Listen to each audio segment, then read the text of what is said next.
रघुबर संग खेलत जनक दुलारी, अवधपुरी में होली, अवधपुरी में होली।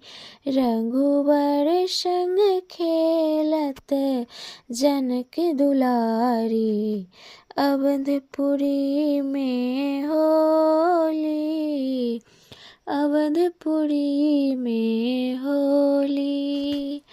केहू के भीजत पाग पगरिया, केहू के भीजत पाग पगरिया, केहू के भीजत धोती, अवधपुरी में होली। रघुबर संग खेलत जनक दुलारी, अवधपुरी में होली, अवधपुरी में होली।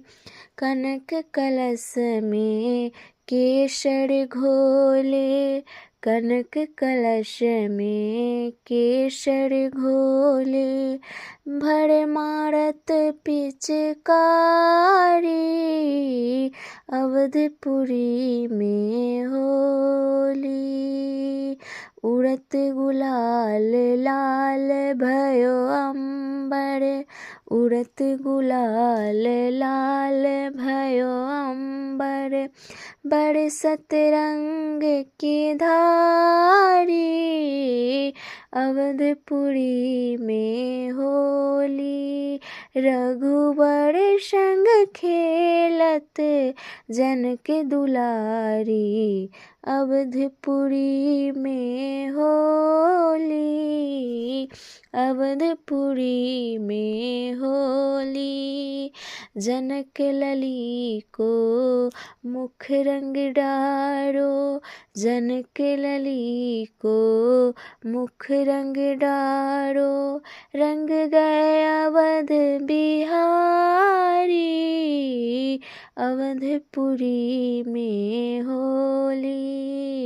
धन धन भाग सखी नैनन के, धन धन भाग सखी नैनन के, निरखत छवि अति प्यारी, अवधपुरी में होली।